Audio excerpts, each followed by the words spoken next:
I'm here as hundreds have gathered to block MPs from entering the Georgian Parliament. This is a historic photo taken on the 14th of November at the Georgian Parliament. It shows Georgian opposition politicians of many stripes united against the one, Bidzina Ivanishvili, the chair of the ruling Georgian Dream Party.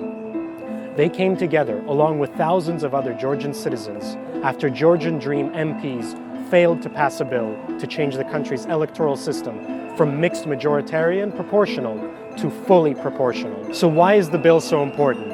And how did its failure manage to unite the country's famously fractured opposition forces so fast? Most importantly, what's next for Georgia?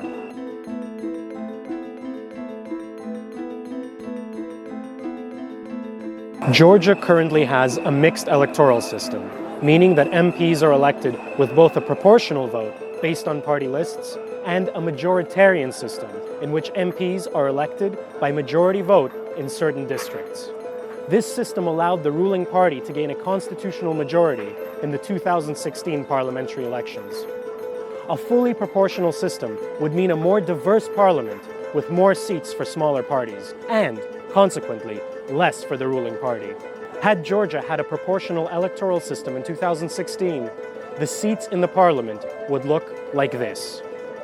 Instead, Georgian Dream gained a constitutional majority. Switching to a proportional electoral system has been a major demand from opposition parties in Georgia for years. Ivanishvili pledged to change the system for the 2020 parliamentary elections in June in the wake of mass protests in the capital. He made the promise in order to calm thousands of protesters who took to the streets. He also said that the 2020 elections would be held with no electoral threshold and without electoral blocks. However, his party did not deliver on the promise. Some of the 93 Georgian Dream MPs who initiated the bill seemed to get cold feet when it came to voting. The bill eventually failed after ruling party MPs consulted with Ivanishvili for 3 consecutive days. It received 101 votes for and 3 against, falling short of the 113 votes it needed to pass. Ivanishvili said he was sincerely sorry for the outcome and blamed opposition even though all 3 MPs who opposed the bill were members of Georgian Dream. Was this all a ploy by Ivanishvili? What was he thinking? We asked political analyst Corneli Kakachia to give us his commentary. This decision was coordinated or even initiated by Bidzina Ivanishvili because even though initially Georgian Dream agreed about proportional system, I think after a while they realized that within the system they may lose the election and they may not retain the power.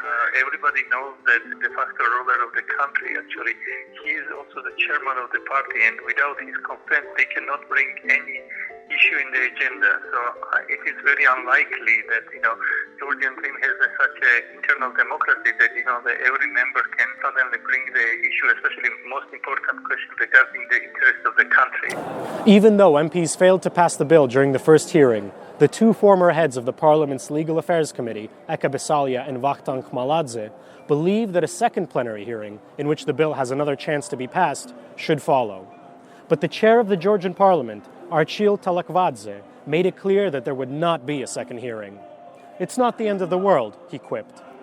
Meanwhile, Georgian opposition forces have escalated their demands. They call on the Georgian Dream government to resign and for snap elections under a fully proportional system to be held by a transitional government. But is this a reasonable demand? And what will it take to make it a reality? It is highly unlikely that the current governing majority has the political will to meet all the demands of the opposition. In any case, even that is done, the procedures that are constitutionally required to follow are so complex and protracted that it can be manipulated at any stage, and the government can tactically use it to manipulate the entire process. The protesters outside Parliament plan to hold rallies until their demands are met.